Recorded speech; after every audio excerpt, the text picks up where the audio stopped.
ვიცი ინგლისური, მაგრამ ვერ ვსაუბრობ პრობლემაზე უნდა გესაუბრო. დარჩი ვიდეოს ბოლოს გეტყვი ყველაზე მთავარს.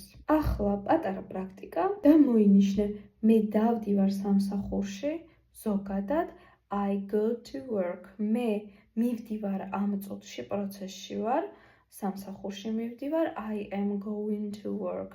მე წავალ სამსახურში მომავალი დროა I will go to work.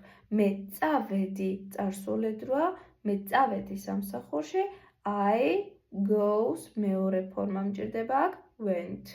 არა წესიერისმნა I went to work. და თუ ყურადღებით მისმენდით, დამიწერე კომენტარში, როგორ მეტყვი ზოგადი შინაარსით შენ ქვემდებარედ, შენ you. შენ დადიხარ სამსახურში. ზოგადად, როგორ მეტყვი, დამიწერე კომენტარში. და თუ შენ ხარ პრაქტიკული გაკვეთილებით დაინტერესებული, დაპლიუსტი კომენტარში, ან მოგწერე პირადში, ამ ეტაპზე ივსება ჯგუფები, ჩემი ხელმძღვანელობით. გელოდები გაკვეთილზე. არ დაგაუწყდეს ამ ვიდეოს გაზიარება, რადგან ეს შესაძლებლობა უნდა გამოიყენოს მან, ვისაც რეალურად მართლა სჭირდება და თუ ჩემი გვერდის გამომწერი არ ხარ, follow me. Bye!